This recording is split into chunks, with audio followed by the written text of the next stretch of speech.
Welcome to the Daily Bellringer. Today we're going to be taking a look at Article I, Section 8, 9, and 10 of the Constitution.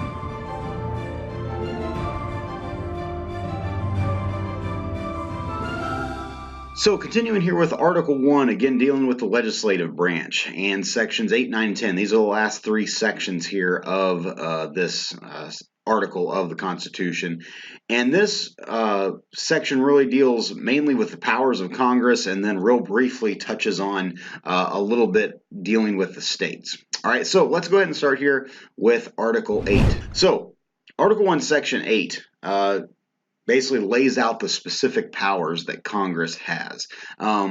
When I teach in class about this, the way I would always talk about Article 8 or Section 8 would be this is kind of like for Superman, the sun is what gives Superman its power. Superman his powers. He soaks in the rays of the sun and is able to fly and do all of these amazing things.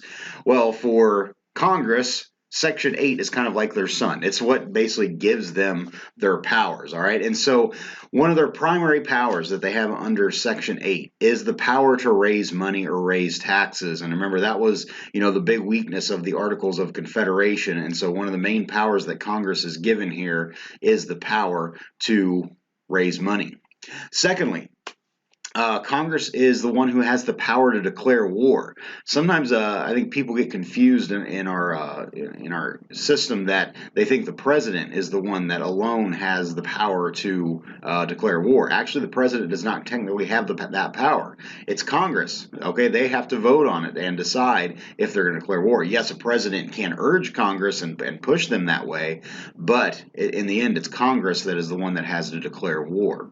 All right. Also, Congress maintains an army, navy, armed forces. They're the ones that are responsible for that. Remember, provide for the common defense is one of those things that they talked about in the preamble of the Constitution. I guess some smaller powers that Congress has here is, of course, establish post offices, regulate commerce between the states, things like that. All right, now that's not all the powers that Congress is given in Section 8, but that's some of the bigger ones and some of the ones to note there. Now, Section 8, of course, gives Congress the powers, and so you can probably imagine what Section 9 is going to do. Section 9 actually takes powers away or tells Congress what they can't do. All right, so again, when I talk about this in class, I suppose maybe just because I'm kind of a nerd or whatever, I always say, Section 8 was like the sun for Superman and giving him his powers. Section 9 is kind of like kryptonite because it's what takes away powers. All right, and so this says what specific thing Congress cannot do. So one of the big things Congress cannot do, they cannot suspend habeas corpus. All right, habeas corpus, that's a Latin term basically meaning your right requiring a person to be brought before a judge or a court. All right, so if you get arrested, you have to be brought before a judge or a court to basically decide, are you guilty of the crime that you committed. All right, so they cannot take that away from you. That's one thing they can't do. They can't pass any law that gives preference to one state over another. All right, so each state has to be treated equally. They can't just simply say this state is going to get all this and this state isn't going to get anything. So no law can really give preference to one state over another. All right, this is another huge one here. No money can be taken from the Treasury except by passed law. So a congressman cannot just go in and be like, hey, I want $100 million, and that's it. They have to bring it before Congress, and Congress has to vote on it in order for money to be taken out of the national treasury. All right.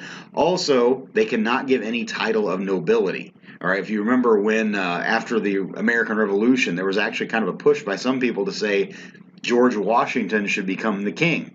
Well, people were like, George Washington was kind of like, we just fought this war to get out from underneath the king. And so he's like, no, I'm not going to become a king. And so specifically in the Constitution, they said that, no one can be granted the title of nobility or of a king. All right. So that's something that Congress cannot do.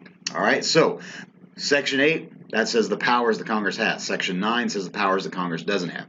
Now, Section 10, the last section here of Article 1, in a way, it's kind of a little bit of an oddball one because it's kind of out in left field because it's not really necessarily dealing directly with Congress.